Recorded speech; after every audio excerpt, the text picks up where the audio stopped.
Hola, ¿qué tal? Buenos días, buenas tardes, buenas noches. Yo soy Yoyo Fernández, en Yoyo308 en Twitter, y les doy la bienvenida a un nuevo episodio de Audio Momentos. Un episodio, un episodio personal, bastante personal, algo diferente, ahora veréis por qué. Y bueno, un episodio en el cual he querido contar con mi amigo ya de hace años y compañero en esta líder, el amigo Ricardo Espinosa por México. Buenas, Ricardo.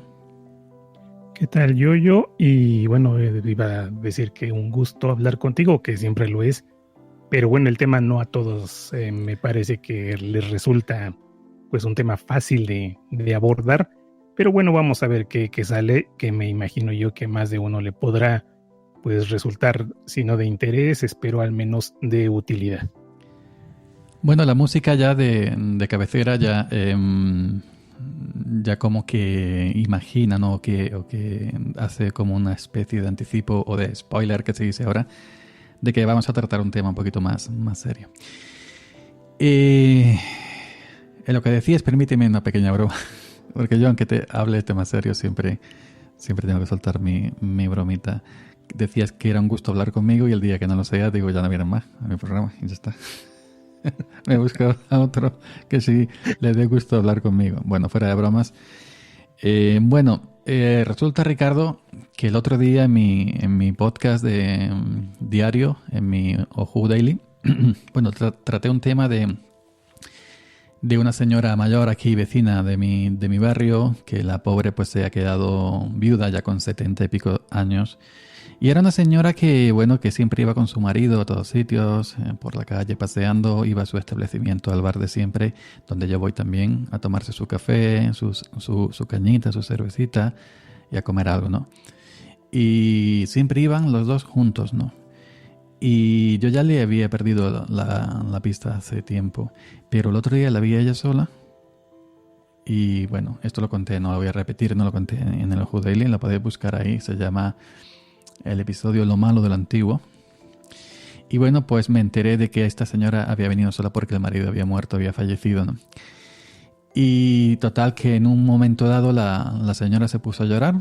Los que estábamos allí en el bar, pues le preguntamos qué le pasaba. Y se sabe cómo eran los tiempos aquellos oscuros, que bueno, que cuando alguien se moría había que guardar luto un año y pico, aquí en España era así, ¿no? Y había que vestirse de negro, de la cabeza a los pies, las mujeres sobre todo, ¿no? El hombre no tenía que hacerlo. Y la mujer llorando como una magdalena porque decía que la habían criticado, porque es decir, seguía haciendo su vida. Saliendo de su casa, pues no sé el tiempo que llevaba viuda, pero bueno, que pues eso, que una mujer con 70 y pico años que ha vivido otra época, supongo yo que esas críticas le hicieron bastante daño. Y entonces, viendo ese panorama de que, no sé, de hacerle daño a una mujer con esa edad ya tan avanzada, simplemente porque salga a vivir lo que le quede de vida, ya sean 5, 10 años, 15, los que sean, y porque no se haya quedado en su casa guardando luto, vestida de negro, llorando, pues me pareció un asunto bastante penoso, ¿no? De que esa mujer se la critique por eso.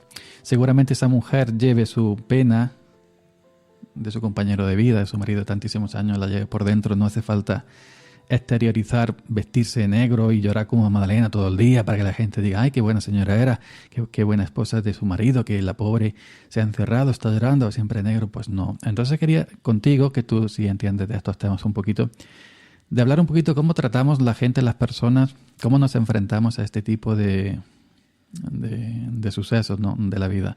Desde que nacemos, evidentemente estamos destinados a morir. Como dice el dicho, que la muerte está tan segura de su victoria que te deja toda la vida de ventaja.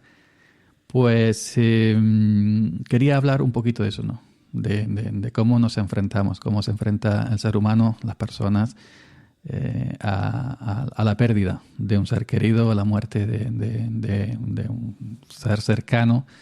Y quién mejor que tú, ¿no? Para hablar de esos temas, ¿no? Pues no sé si quién mejor que yo, seguramente hay muchos, pero pues la ventaja es esto de que es un tema número uno que a cualquiera pues nos toca o nos podría llegar a tocar en algún momento, así que hablar de estos temas, en principio los podrías hablar con cualquiera, porque en ese sentido somos bastante parecidos, pero bueno, ya por actividad, digamos, profesional, laboral, pues ahí sí podría a lo mejor opinar un poquito, dado que, bueno, por un lado, pues estoy en el área de la psicología y por otro lado en lo que es la tanatología, que tiene que ver específicamente con esto de la muerte, del buen morir y pues nada, ¿no? Entonces a ver qué podemos sacar de aquí.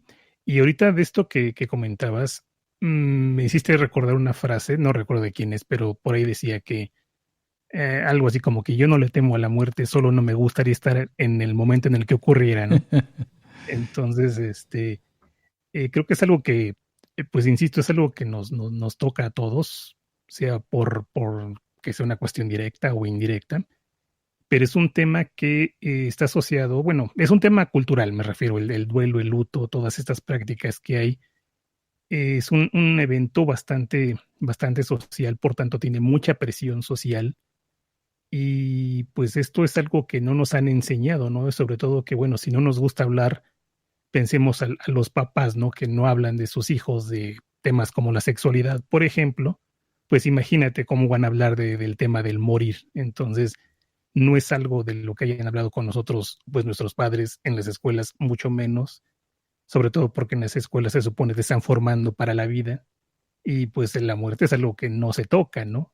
Y además de eso te tienes que preocupar cuando llegues a viejo, ¿no? Porque los niños no se mueren, pero resulta que no es así, ¿no? Entonces es una serie de ideas, de mitos, de falacias, de situaciones con las que tenemos que vivir, que lidiar.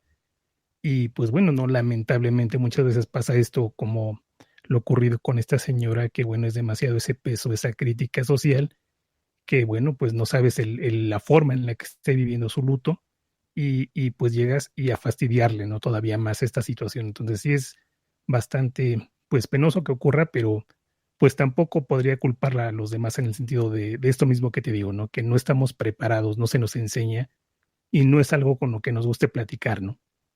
Entonces, digo, nosotros en algún momento hemos llegado a tocar comentarios así de cuando yo te mueras, pues tal y cual cosa, pero no es algo que platique uno cotidianamente.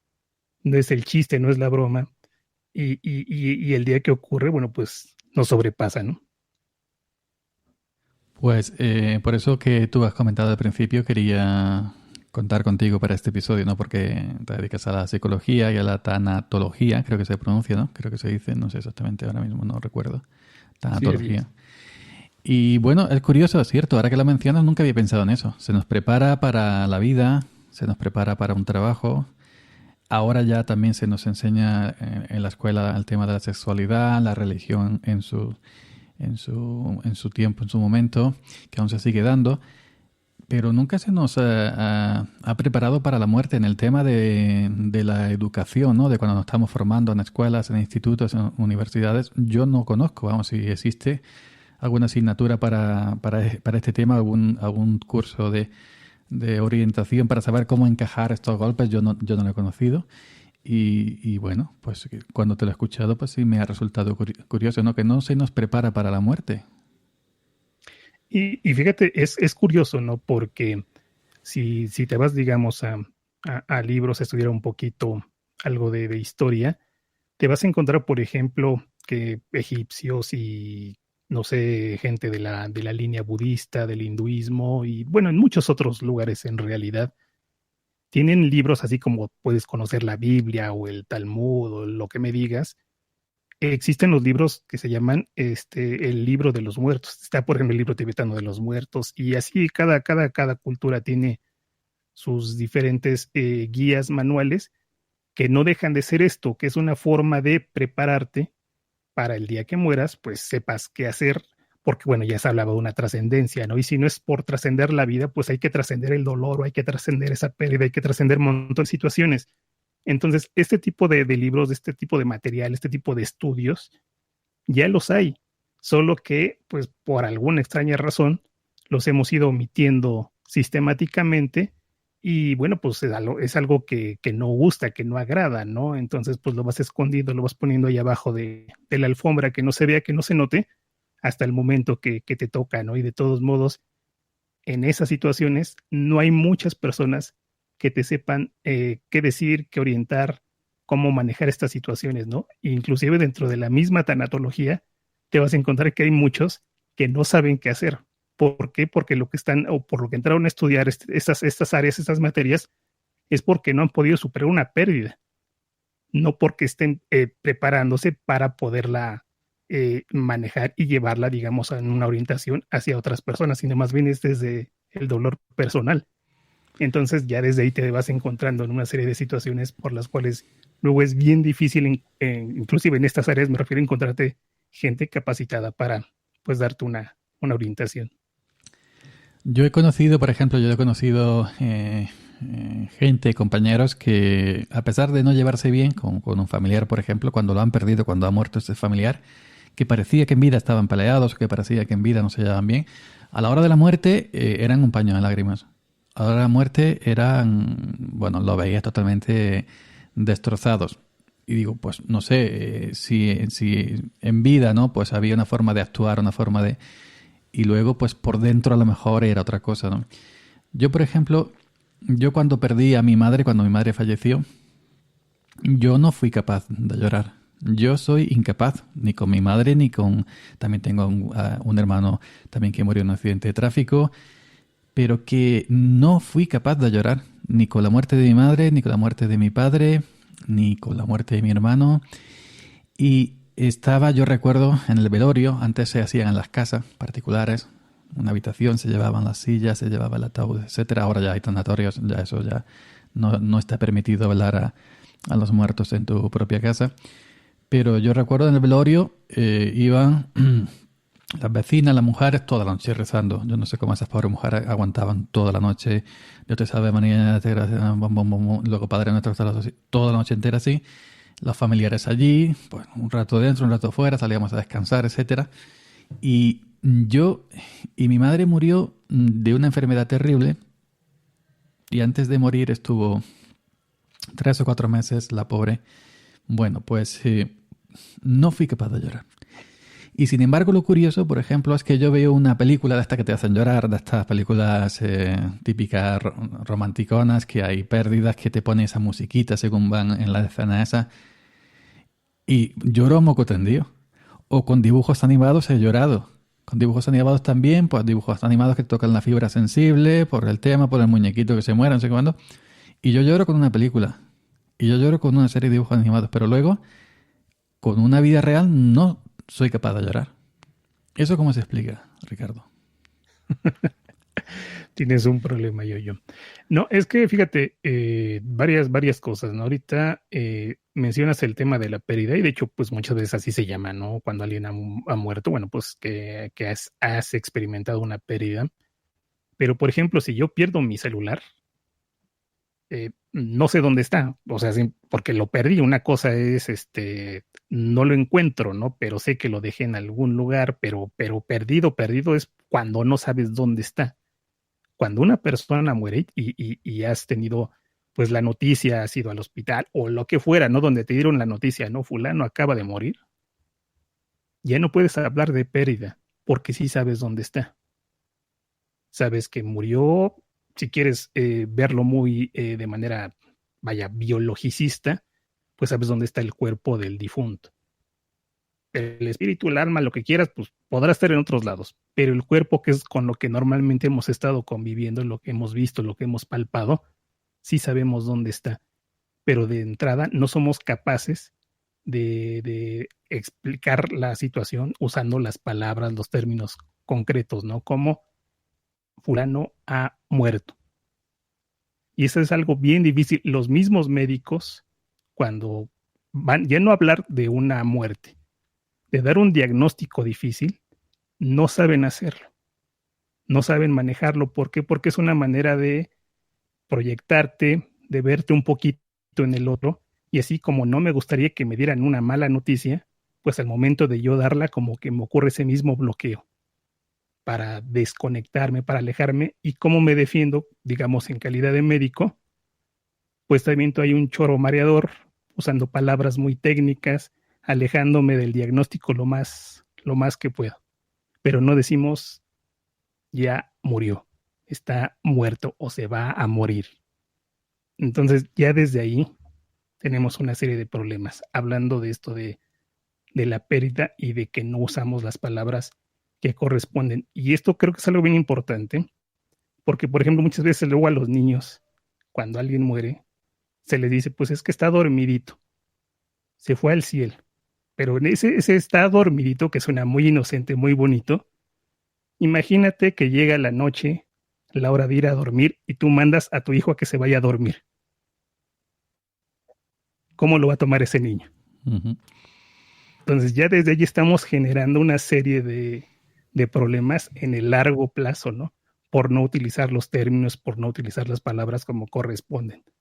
Y bueno, de esto que dices que te pasa, pues creo que es un poquito por ahí, por esta forma en la que es, digamos, viendo una película, puede moverme la fibra, pero sé que es fantasía. Pero cuando ha pasado una situación real, Muy claro, es que yo ahí creo ya que, claro, bloqueo, me desconecto de la situación. es que la película te van preparando, es decir, te va metiendo la escenita, tu musiquita, está todo planeado, está todo tan bien hecho para tocarte la fibra sensible y llevarte a ese punto, ¿no? De que derramas una lágrima. Y yo soy muy llorón en las películas, mucho. Pero luego en la pérdida de un ser querido, en la muerte de un ser querido, ya te digo, la muerte de mi madre, de mi padre, de mi hermano, no fui capaz de llorar, que no quiere decir que porque no lo exteriorice, porque no suelte una lágrima, no quiere decir que no lo sienta, no quiere decir que no lo haya querido, no quiere decir que no me siga acordando de ellos, pero por fuera no se me nota, en el exterior no se me nota. Sin embargo, hay otra gente que hace llorar a moco tendido, gritar, chillar, eh, se derrumban, están días y días y días. Y no sé realmente en qué puede influir que una persona así sea muy de eso y otra Es que, persona. es que, es que fíjate que, digo, es que ahorita se me fue ahorita el nombre de esta palabra, ¿no? Pero para decirlo así en términos que cualquiera lo puede entender, las lloronas de velorio. Hubo una época en la que se Sí, contrataban sí, sí. personas para que fueran a llorar a los velorios, así como contratas un servicio de meseros o de lo que me digas. Pues, Aquí se llamaban plañideras. Plañideras. anda, Ujú. esa es la palabra que está. Iban a llorar, pues eso, pues para crear el ambiente propio, ¿no? Para crear el ambiente de tristeza, de que pedía, que requería la ocasión velando al difunto allí presente. Ujú. Pero el punto es ese, se vuelve un acto, se vuelve un show, se vuelve un espectáculo, insisto, es un evento social. Sí es cierto que hay la parte emocional, la parte afectiva y todo lo que quieras, ¿no? Pero no deja de ser un evento social. Por tanto, ahí es donde entran las formas, lo que se debe hacer, lo que no se debe hacer, la etiqueta, la cortesía del momento de la pérdida, del muerto, del difunto, como quieras llamarle. Pero a final de cuentas, bueno, es algo cultural. ¿Por qué? Porque aquí mismo me ha tocado en donde yo me muevo, en donde vivo, eh, trabajar con personas que vienen de diferentes lados de la República, bueno, que viven porque han llegado aquí a vivir, me refiero, de sus tierras lejanas, y cuando han tenido la muerte de algún familiar, me ha tocado que cada uno me platica de sus diferentes ritos, eh, y tratando así como que, bueno, preguntándome en primer lugar, oye, ¿qué hay que hacer? Pero es que yo no sé qué hay que hacer, la verdad es que yo no sé qué hay que hacer. ¿Por qué? Porque desconozco las diferentes formas, los diferentes ritos que hacen cada comunidad. Me pasa, me Entonces, pasa. Ujú. lo que tienes que hacer es lo que tienes que hacer, punto. O sea, lo que te nazca, lo que sientas, la forma en la que lo vivas. Porque aquí entraríamos, por ejemplo, así como podríamos hablar de sexualidad, de orientación, de preferencia y demás, pues hay una diversidad. Y no por ello, o hasta nos podríamos molestar si tachamos alguna de mala. Simplemente son formas de vivir, de experimentar, y pues lo mismo, así la muerte, pues cada una se vive de acuerdo a tus ideas, tus creencias, simplemente los recursos, ¿no? Si tengo para enterrar a mi persona en un ataúd así bonito, con diamantes y lo que sea, bueno, pues lo haré de esta manera. si me alcanza solo para tablas de pino, pues lo haré tablas de pino. A mí Y me no por pasa, eso. a mí me pasa, por ejemplo, que me dicen, bueno, es que no, yo cuando por obligación yo no suelo ir a entierros porque no sienta o porque no, porque no sé cómo qué hacer, no sé cómo comportarme. No, luego voy a familia y no sé si qué tengo que hacer, si decir lo siento, si dar 2 besos, no sirvo. Sin embargo, sí me ha tocado encargarme del entierro de mi padre, llevar yo las gestiones, el papeleo con la funeraria, etcétera. Y sí con mi hermano, el que murió en un accidente, tuvo un accidente de tráfico, estuvo 5 años en coma en un centro de parapléjicos y me tocó todo, desde la propia carretera, desde a pie de ambulancia, el hospital luchando años porque lo querían echar fuera porque ya no tenía arreglo, no había centro para donde mandarlo, peleando con el directores de hospitales, hasta que le encontramos un centro privado y ahí estuvo 5 años y luego encargándome de eso también. Y cuando murió a los 5 años en el centro, encargarme de todo, porque estaba en un centro en el norte de Córdoba, nosotros vivimos en el sur, el traslado, también la incineración y todo eso, y con la funeraria tuve que hacerlo yo. Pues yo recuerdo, por ejemplo, cuando murió. Y cuando veníamos de camino para acá, para mi pueblo, nos paramos en la capital, en Córdoba capital, para incinerarlo, ¿no? Que yo considero que es la mejor opción, ¿no? Eso de meter un cuerpo dentro de una caja de madera y que se pudra ahí, y los gusanos. Yo eso lo veo muy antihigiénico. Total, que nos paramos en la incineradora. Estuvimos esperando hasta que nos tocó. Y antes de meter el ataúd con el cuerpo dentro del fuego, dentro del horno, pues te hacen ir pues para revisar, para verificar efectivamente que el muerto, que la persona que está ahí dentro es tuyo, es tu familiar, que no meten otra cosa, ¿no? Como aquí en España se han dado casos de fraudes, que, en fin, que no vamos a contar ahora. Pues tuve que ir yo como responsable de todo. Entré allí a la sala donde estaba el ataúd a los rodillos ya para empujarlo dentro del horno. Miré, el pobrecito de mi hermano era un esqueleto, ¿no? Solamente huesos, pellejo y la cabeza, porque 5 años en coma, pues imagínate cómo estaba, ¿no? Que ni comía nada, era por 2 tubos en la garganta. Pues yo verifiqué que efectivamente era mi hermano, pero mi hermana pequeña se empeñó en verlo por última vez. Yo me negué, ella se empeñó, yo me negué, ella se volvió a empeñar, yo me negué porque yo miraba a mi hermano otra vez en la caja, ¿no? Dentro de la caja, y yo lo miraba y le decía, ay, ahí estás, ¿no? Pero no exteriorizaba, yo no llorando y nada, siempre lo miraba de tantos años como habíamos estado juntos antes del accidente y luego ahí. Pues no hubo más remedio que dejar entrar a mi hermana porque se empeñó. Y mi hermana fue acercarse al ataúd y mirarlo y se puso a llorar y no la podíamos consolar. Y llorando, y llorando, y llorando, y llorando. Yo me decía, te lo dije, ¿no? Pero nos tuvimos que llevar allí como pudimos porque no había manera de parar que llorar. Entonces ahí está el tema. ¿Por qué ella, somos hermanos, ella llora tanto al ver a un hermano muerto y yo lo miré dentro del ataúd? Pues bueno, sí sentía por dentro, pero no, por fuera no se me notaba, ¿no? Que estaba penado, ¿no?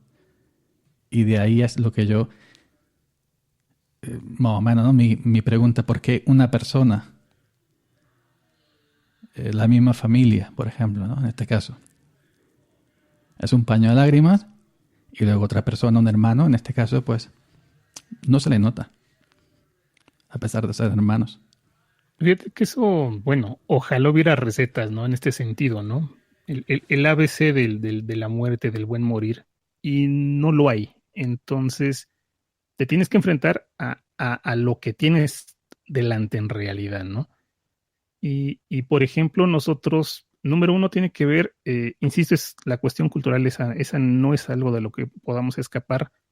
No es lo mismo, no sé en tu país, hablaré del mío, donde hay una cultura bastante machista, donde, no sé, una típica expresión es lloras como nena, como niña, como vieja. Ujú.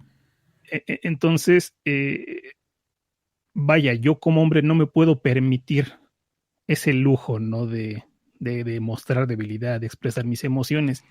Pero Y en cambio, en mi caso no es, en mi caso no es porque sea hombre, es porque soy así de esa manera, ¿no? No tiene nada que ver con que. Ya entiendo por dónde vas, porque aquí también pasa lo mismo, pero que en mi caso no es simplemente porque sea hombre, sino porque. bueno, yo digo, ahí voy poniendo sobre la mesa, ¿no? Ujú. Estos son unos factores. Otra parte son la mera circunstancia, ¿no? Tú más o menos estuviste enterado que también tuvo una hermana que falleció, estuve ahí comentando algunas cositas contigo en privado en su momento. Y el punto era eso, me tocó un poquito así lo que dices que te tocó a ti ver de encargarte de papeles, de ir acá, resolver, pelearte con quien sea, todo ese tipo de circunstancias. Y a lo que voy es de que eran tantas cosas las que había que manejar, con las que había que lidiar, que no podía darme el chance, el lujo de desmoronarme, de experimentar ese dolor, esa situación que estuviera ocurriendo en ese momento. Era primero lo primero, hacer las cosas que tenían que hacerse, y ya posteriormente, bueno, yo ya sabiendo un poquito, ¿no? Teniendo una idea de qué hacer, pues sabía, ¿no? Que en determinado momento me iba a llegar esta situación de, pues ni siquiera te digo del llorar, del sentir, hablo del sentir mal, de experimentar el dolor, porque insisto, hay diferentes maneras. A mí en lo personal, eh, sonará extraño esto que voy a decir, pero a mí me gusta bastante ir a los velorios. No voy a muchos, obviamente a los que voy son de familiares cercanos, con los que tengo una relación cercana, pero yo los disfruto demasiado por la cantidad de situaciones que llegan a presentarse. Pasan estas situaciones, ¿no? De las personas que lloran, pasan aquellos que están llorando y que es, bueno, ¿y esta persona quién es? Porque ni siquiera la conocemos. Pasan situaciones de que, bueno, ves que llega la esposa, que llegan los hijos y de repente la otra esposa y los otros hijos. Y dices, ¿qué pasó aquí? O resulta que ya había personas que ya conocían que había otra esposa, que había otros hijos, pero no le habían comentado nada a nadie, ¿no? Y te vas dando cuenta toda esa serie de pequeñas sutilezas, pequeños de los que estamos hechos. Insisto, no es que sea bueno, que sea malo estas formas de enfrentar la muerte. Esto lo digo que se presentan de diferentes maneras y por tanto las afrontamos de diferentes maneras. Y ninguna es más correcta o ninguna es más incorrecta que otra. Digo, tengo unos primos que les ha tocado la situación de la muerte de sus padres en diferentes circunstancias. Y a mí me encantaba ir con ellos. ¿Por qué? Porque era chiste tras chiste tras chiste, chistes típicos de velorio que son muy buenos, que son geniales, pero insisto, es una manera de afrontar el dolor. Que se estén cagando de risa no quiere decir que no estén sintiendo dolor, solo que como no saben manejar su dolor, la única manera que encuentran ellos para más o menos paliar esa situación, pues es riendo. Eso es cierto, Entonces, sí. esto es malo, no sé, es lo que es y punto. No hay más. Aquí todavía se conserva, por ejemplo, en el ámbito rural, supongo que en las capitales también será, en los velorios se junta mucha gente, como una boda, como una comunión, mayormente por ¿cómo se dice? Porque, bueno, era amigo, vecino, no solamente familia, sino aquí se dice por cumplir, hay que cumplir con el muerto, con la familia. Yo soy de los que opinan que hay que cumplir con una persona en vida, ¿no? Cumplir con ella en vida. Una vez que está muerto ya que vas a cumplir, ¿no? Pero se cumple para los que están vivos, evidentemente. Por el que dirán, sobre todo en el ámbito rural, si no voy al entierro de ¿qué dirán de mí, no? Que no he ido, ¿no? Yo no voy a ninguno, solamente a familia directa. Digo familia directa, hermanos. Fuera de hermanos nunca voy a ninguno. Yo cuando me muera seguramente no irá nadie, ¿no? Estaré solo, que a mí tampoco que me importe mucho porque ya estoy muerto, yo no me voy a dar cuenta, ¿no? Pero en los velorios, yo recuerdo el último que fui hace 2 veranos, además que vosotros lo sabéis, que lo puse en el grupo Telegram nuestro, que hacía un calor tremendo en agosto, un tanatorio pequeñito, el aire acondicionado averiado, eso era, el que estaba mejor era muerto, evidentemente, pues no se estaba enterando de nada, pero nosotros sudando chorros. Pero es curioso que bueno, aquí en los velorios, en la sala pequeñita se ponen los familiares más directos y los demás, vecinos, conocidos y eso, los que vamos a cumplir se ponen fuera, ¿no? O en la sala grande o en la calle. Y allí se habla de todo, como tú dices. Se ríe y se habla de todo, pero no necesariamente del fallecido. No vamos a estar todo el rato, ay, qué bueno era, ay, que se ha muerto, ¿no? Ay, que... No, pues eso, que se junta muchísima gente, pero es para cumplir, ¿no? Y a mí me gustaría que fuera aquí como, por ejemplo, como vemos en los Estados Unidos. Como se ve en la televisión, en las películas, como se ve en los reportajes, que allí en los velorios se pone comida. Se pone comida, se pone música y cuando está muerto allí, antes de llevarlo, pues se suben como un atril a decir unas palabras. Pues este señor no sé qué, este señor no sé cuánto, pero bueno, pero importante que aquello, bueno, es una despedida digna, ¿no? Y sobre todo se come y se bebe, como aquí en una boda, ¿no? Porque vamos a estar ahora aquí. Yo de eso sí es algo en lo que estoy bien en contra. En contra de que se ponga comida. O sea, a mí me han invitado muchos velorios y a lo mejor, como tú dices, voy y a comer porque, insisto, aquí hay mucha gente que viene de otros estados y tienen la costumbre de, vamos a decirlo, el día que van bueno, después de que enterraron a la persona y todas estas cuestiones, ya sabes que si van a hacer alguna ceremonia religiosa y demás, bueno, pues ahí convocan a cuanta persona conocida había, pero tienen la costumbre de hacer comida. Entonces, insisto, como es gente que viene de diferentes lados de la República, pues las comidas que preparan pues, son de diferentes lugares y disfruto enormemente esa situación. Pero para la persona que ha tenido su pérdida, no deja de ser algo cansado, desgastante y en más de un modo es costoso. Si encima de eso tienes que andar invitando a la gente a las comidas, o sea, Entonces ya. es horrendo. Entonces, a mí luego muchas veces me han dicho esto de que, oye, ¿y cuándo debería de hacer la comida? Y no, bueno, si quieren hacerla, háganla. O sea, o sea, su bronca no es mi dinero. Uh-huh. Pero realmente, o sea, no hay necesidad si no se sienten en la capacidad, en la disposición de hacerlo. No pasa absolutamente nada. Pero pasa esto que dices del tener que cumplir. Aquí, por ejemplo, hay algunos poblados en los que cuando muere una persona, bueno, pues la comunidad cercana, bueno, pues sí llevan la comida, pero son ellos los que llevan, no la familia directa, sino los conocidos, los amigos. Y entonces, bueno, pues ayudan de alguna manera a esa despedida digna, como dices, de aquel que murió. La única condición a la que se ven, bueno, pues obligados, es que cuando muera alguien de otra de las familias, de los vecinos, de los amigos, pues ahora a ti te corresponde, pues devolver eso, ¿no? El llevar, ahora a ti te toca llevar la comida, ¿no? Entonces, bueno, en ese sentido todavía lo puedo entender, pero aquí muchos son más bien de, a mí se me murió mi muerto, pues yo soy el que puede vida. Y no, yo estoy bien en contra de eso, es algo bien pesado, bien. Pues... pues pasa como en las bodas. Nos invitaron, correamos la comida, pero estamos criticando. El vestido está muy gordo. Bueno, estaba frío. Yo te digo que... Entonces, no.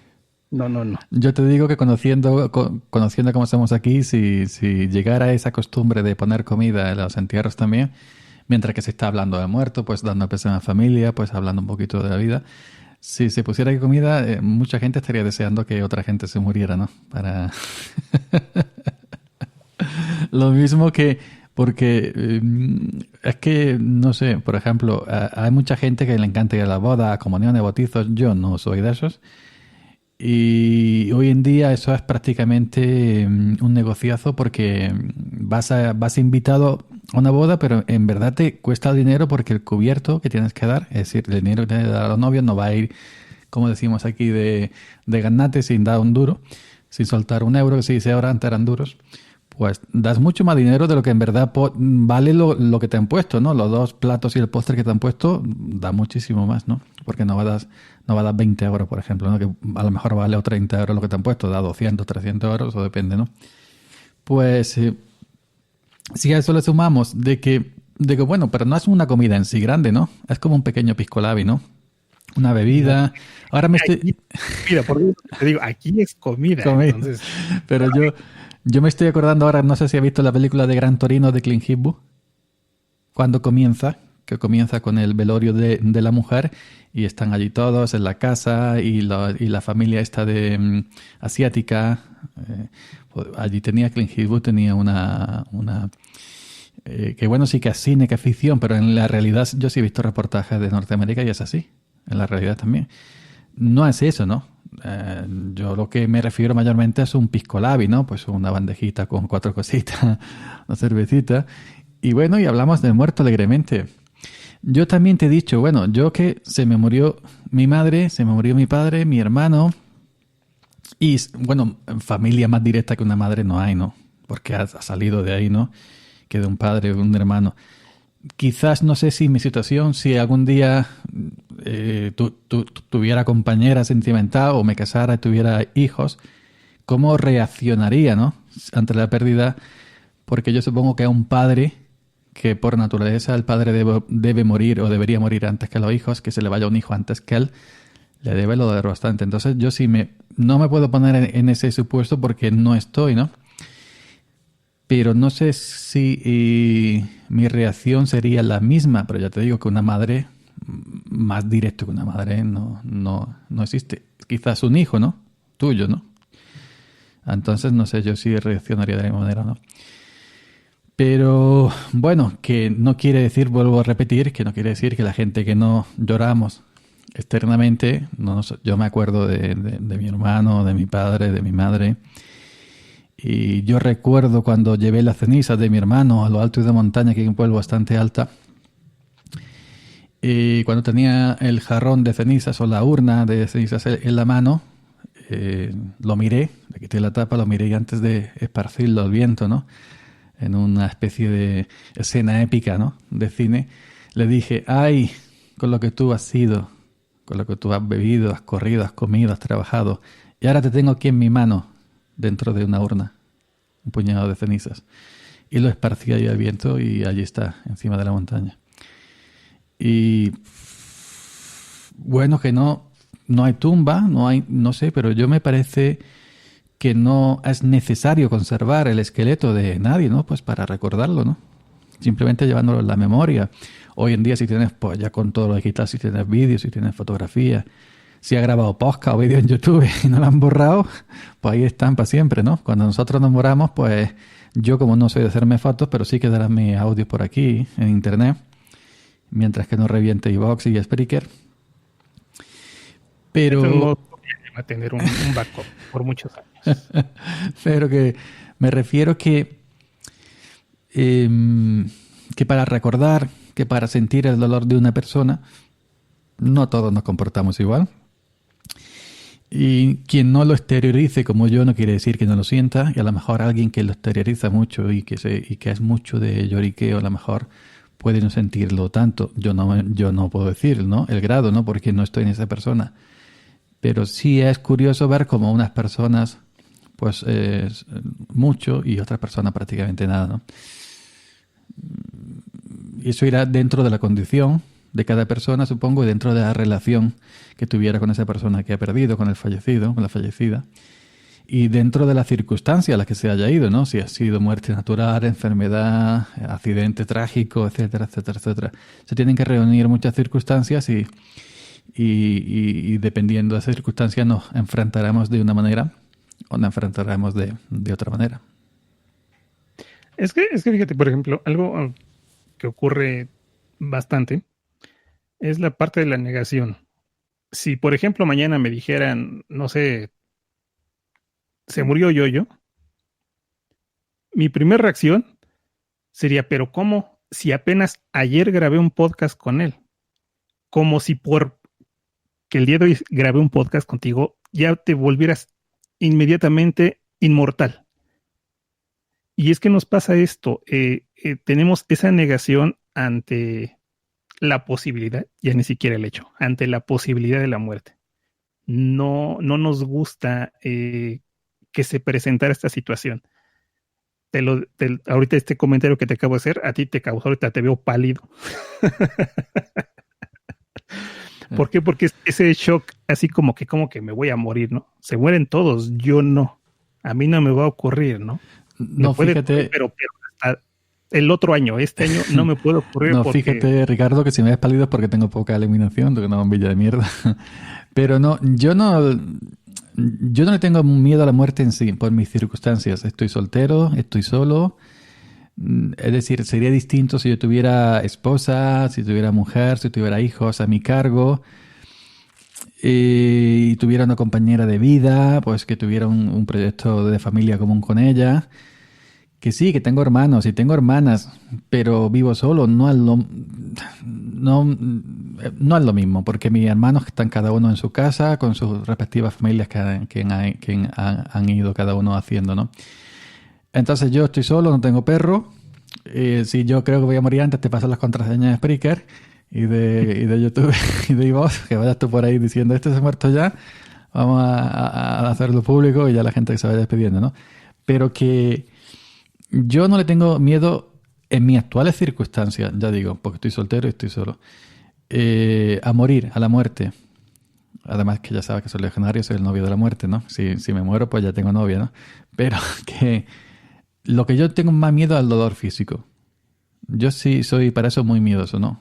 Si yo firmaría aquí ahora mismo en este podcast que yo me muriera durmiendo, por ejemplo, ¿no? Cuando me llegue la hora, ahora o dentro de 40 años, dentro de 30 años, cuando tenga 70, 80 años, ¿no?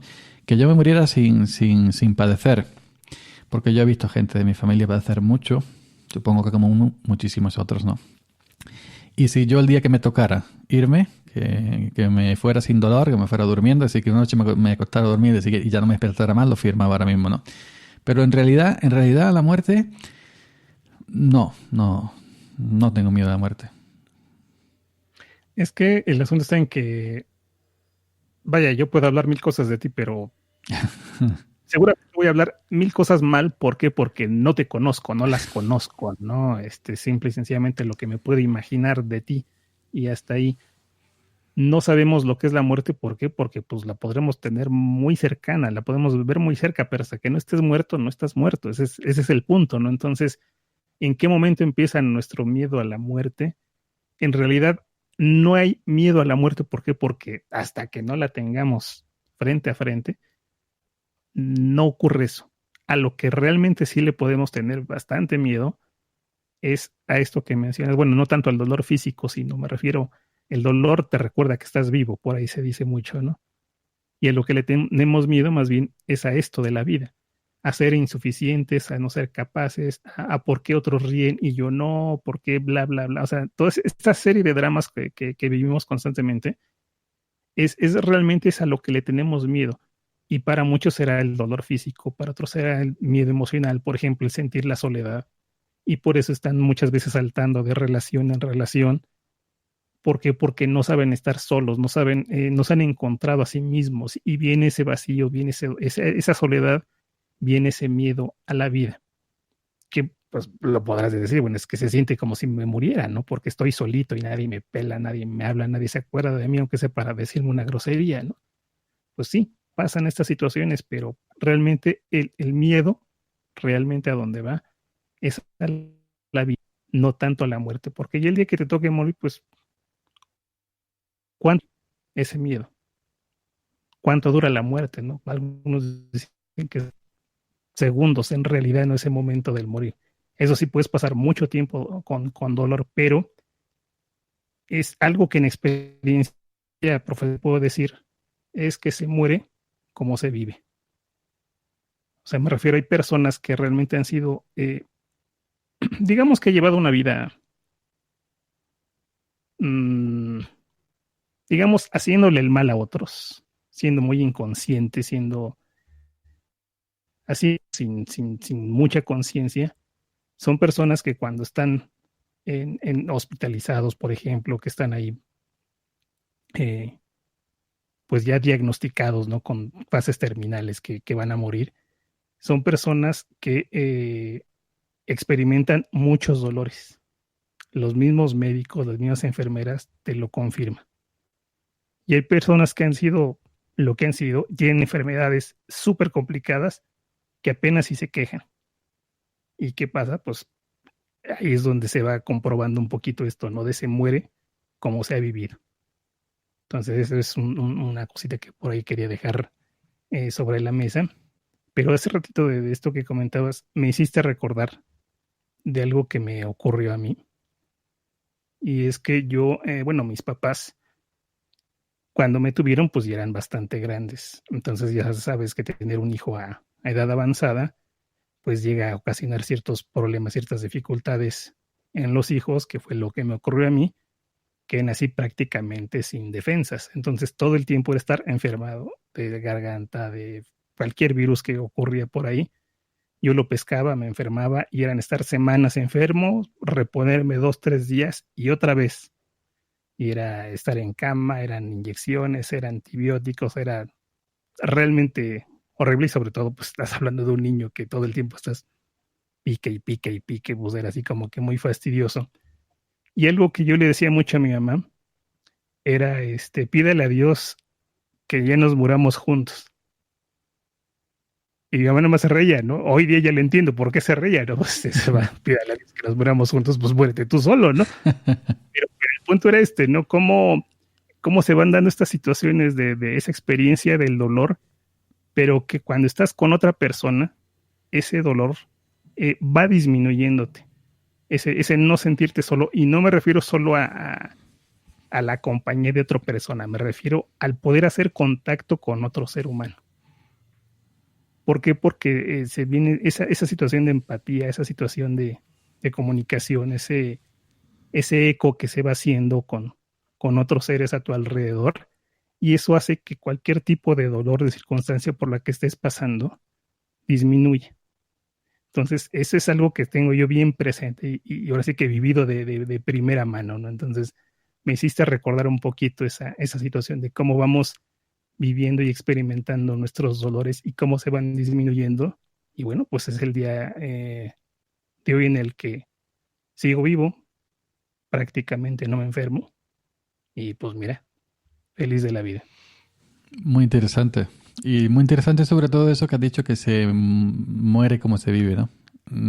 Tú sabes que yo soy una persona bastante solitaria, que no me da miedo la soledad, por lo menos hasta ahora, hasta que me pueda defender yo solo.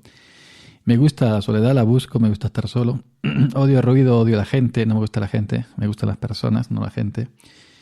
Y bueno, mientras que pueda seguir así, pues estaré así. Lo malo sería llegar ya a los últimos días, ¿no? Pues como lamentablemente en muchos casos, ¿no? Con, por ejemplo, Alzheimer u otra enfermedad ya que ya no te vales por ti mismo y depende de una persona que tenga que lavar, limpiar, como si fuera otra vez un bebé, todo eso, no pañales.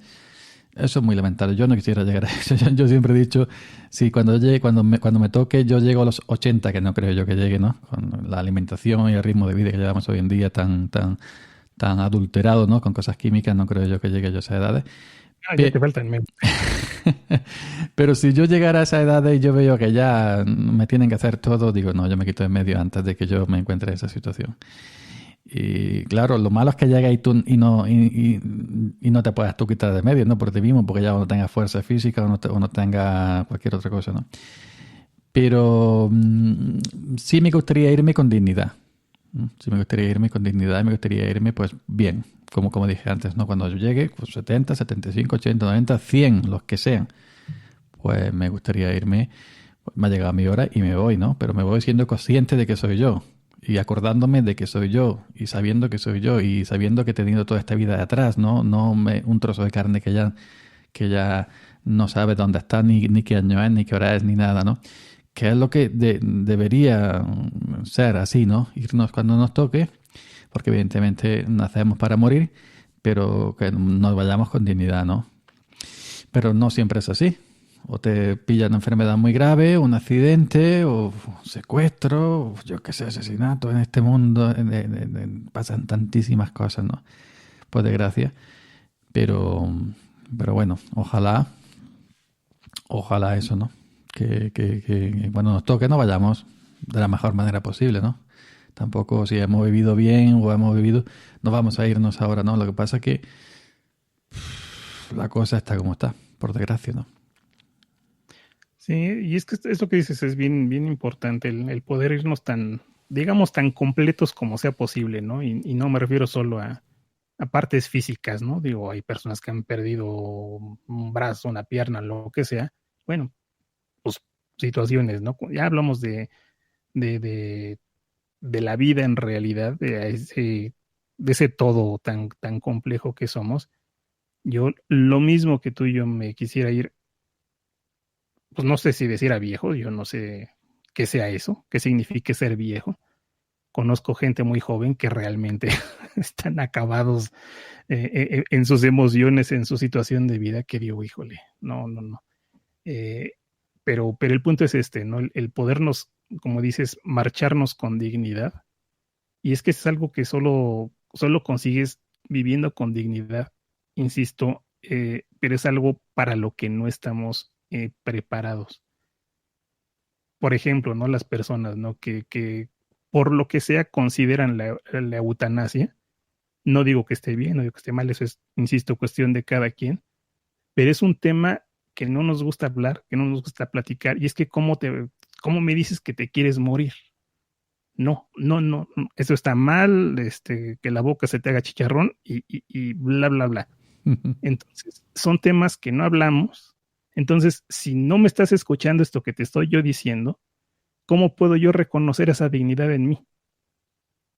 Si tú mismo me estás negando la posibilidad de simple y sencillamente de expresarme. Muchos de los suicidios que ocurren, por ejemplo, se dan no porque la persona esté pensando en morir, sino porque no está siendo escuchada, no está viendo ese rebote. El que se quiere suicidar muchas veces se le tacha, ¿no? Por ejemplo, es que eres un cobarde. Y el que se le están diciendo, pues te voy a demostrar que no soy un cobarde, ¿cómo? Pues matándome. Pero lo que la persona quería no era matarse, era expresarse. Y por no querer escuchar lo que la persona está diciendo, aun cuando tú puedas no estar de acuerdo con lo que la persona ya ha estado diciendo, pues simple y sencillamente lo estás llevando pues a perder esa dignidad, a perder ese valor, a perder ese aprecio por la vida y darse cuello. Entonces, es algo, insisto, que tenemos que trabajar. ¿Y cómo?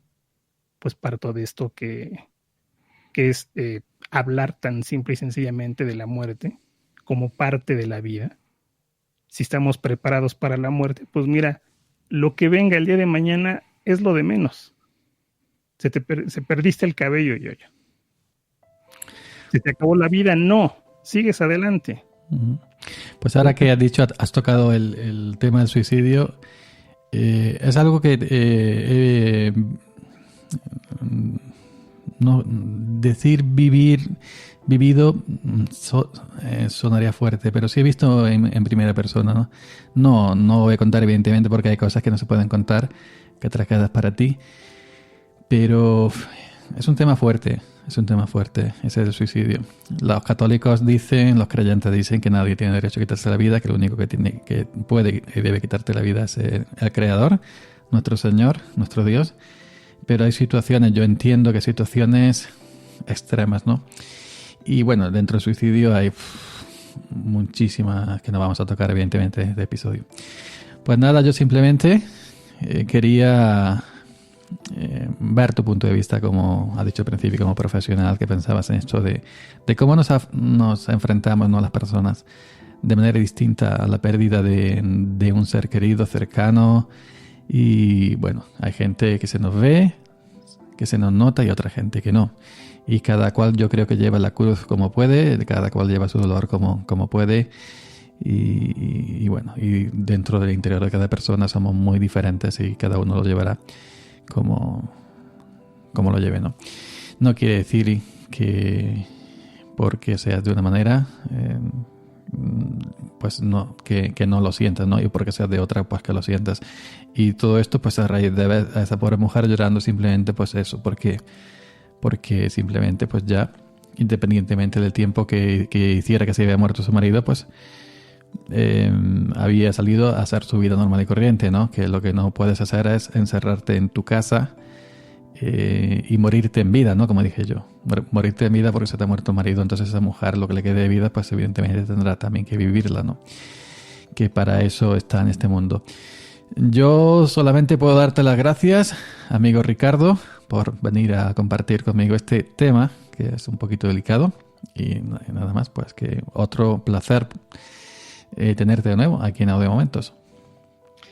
Pues un placer, yo, y nada más así como que deja ahí sobre la mesa una frase que me gusta bastante, que no recuerdo de quién es, pero creo que puede servir de mucho, hablando sobre todo del pues digo, el que se muere, pues dices ya la libró, ¿no? Los problemas son los que nos quedamos. Entonces, esta frase como que para estas personas que luego cuando experimentan una situación así que no saben qué hacer, y la frase dice: cuando no sepas qué hacer, sé humano. Nunca había escuchado. Cuando no sepas qué hacer, sé humano. Aquí se dice el muerto al hoyo y el vivo al bollo. El muerto al hoyo y el vivo tiene que seguir la vida. Que sí, que entendemos que dependiendo de cómo seamos cada uno, nos puede costar más salir adelante, ¿no? Incluso hay gente que no quiere seguir adelante si se le va un ser cercano, pero bueno, hay que seguir como esta señora, ¿no? Gracias, Ricardo. Un placer, yo, y espero no mueras pronto.